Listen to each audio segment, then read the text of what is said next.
No see, et on pime ja helkur peaks olema küljes, see vist on praeguseks kõigile selge, aga meil tekib ka küsimus tulles rattapoodi. Vaadates, et kas tõesti vastu talve peab ratturitele tegema kampaaniat? No Eesti talv on heitlik, et kui täna meil on hanged maas, siis on olnud ka talvesid, kus on südatalvel maa must ja rattaga saab sõita lausa mitu kuud.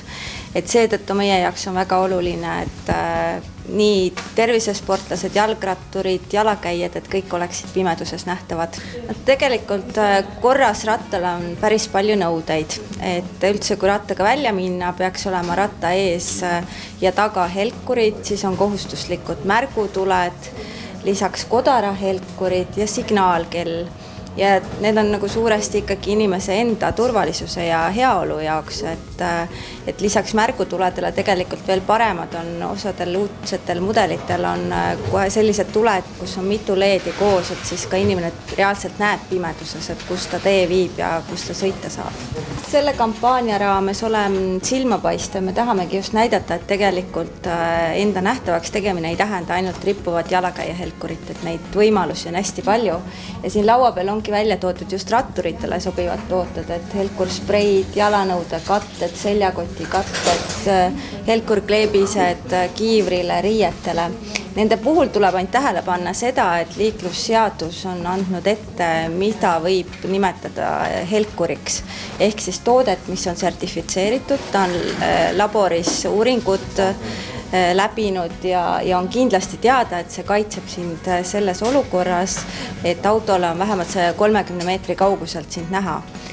Et kõikide nende toodete puhul ei saa öelda, et nad on sertifitseeritud, et seda võiks kindlasti jälgida, aga nad on kindlasti lisaabivahendid. Et see konkreetne sprei, et miks tema ei ole sertifitseeritud, et aja jooksul kulub. Ehk siis, kui sa ühe korra lased selle rattale kihi peale, et sa ei saa kindel olla, et ta sul 3 kuu pärast on nüüd täiesti perfektselt peal. Et seda me soovitame seetõttu lisavahendina, et üks oleks kindlasti sertifitseeritud toode juures, et kas siis rullhelkur, rippuv helkur, helkurtraksid on sertifitseeritud variandid olemas. Kindlustusfirma on ju tegelikult igapäevaselt kursis, et neid jalgrattaõnnetusi juhtub ja tegelikult nende jalgratturiga seotud õnnetused jõuavad ka teie lauale. Jah, neid juhtumeid võiks kindlasti vähem olla. Et need jõuavad meie lauale ja see on kindlustusseltsi jaoks on kulukas ja inimeste jaoks ikkagi jalgrattur on alati nõrgem pool, ütleme, kui on seal üks osaline autojuht ja auto, siis seal on ka isikukahjud ja kõik muu sellega seondub.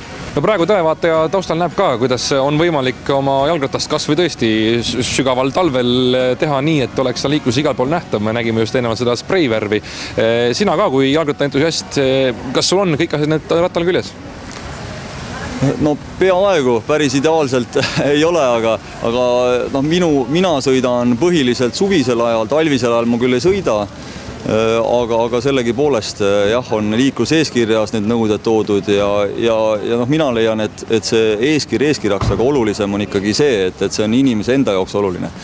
Et ta oleks ise nähtav ja teised märkaksid teda, et see on iga ühe enda ohutuse huvides.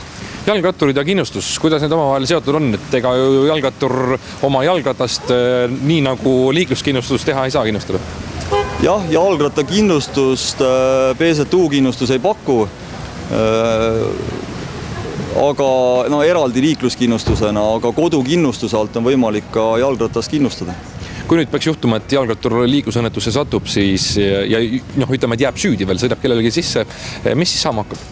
Siis need tagajärjed võivad olla jalgratturi jaoks üsna ebameeldivad, sellepärast, et kui nüüd liikluseeskirja rikkudes on kahjustada saanud sõiduk, siis see sõiduki kahju võidakse sisse nõuda jalgratturilt ja need kahjunumbrid võivad olla päris suured. Mis üldse kindlustusfirma huvi on Maanteeametiga sellise kampaaniaga kaasa minna? Miks teid peaks praegu huvitama see, et jalgratturid oleksid siis ilusti turvaliselt nähtavad? See võiks olla ju ongi ainult Maanteeameti rida. No meie soov on ikkagi liikluskultuuri parandada ja just seepärast, et oleks vähem liikluskahjusid ja kokkuvõttes ikkagi võidab sellest iga jalgrattur ise, kui neid kahjusid on vähem, siis on ka kannatanuid vähem ja kokkuvõttes on see kõigile kasulikum.